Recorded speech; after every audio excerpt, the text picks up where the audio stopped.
वरळीमध्ये महाराष्ट्र भाजपचा मेळावा, भाजप प्रदेशाध्यक्षपदी रवींद्र चव्हाण यांच्या नावाची होणार घोषणा।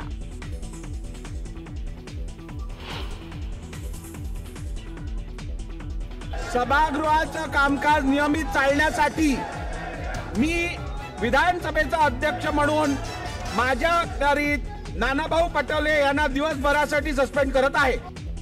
अधिवेशनाच्या दुसऱ्या दिवशी सत्ताधारी आणि विरोधकांमध्ये जोरदार खडाजंगी, अध्यक्षांच्या आसनाजवळ जाऊन गोंधळ घातल्यामुळे दिवसभरासाठी पटोलेंचं निलंबन।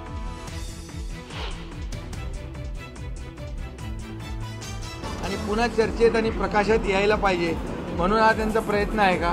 पण त्यासाठी देखील मोदीजींचं नाव घ्यावं लागतं, कारण बापही होत आहे।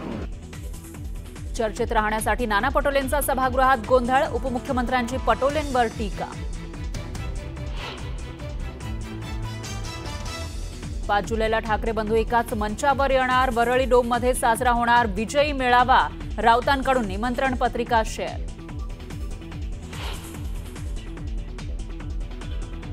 उद्धव ठाकरेंकडून राज ठाकरेंचा छळ, राज यांना पक्ष सोडण्यास भाग पाडलं, तर नारायण राणेंचा ट्विटच्या माध्यमातून निशाणा, भास्कर जाधवांचा राणेंवर पलटवार।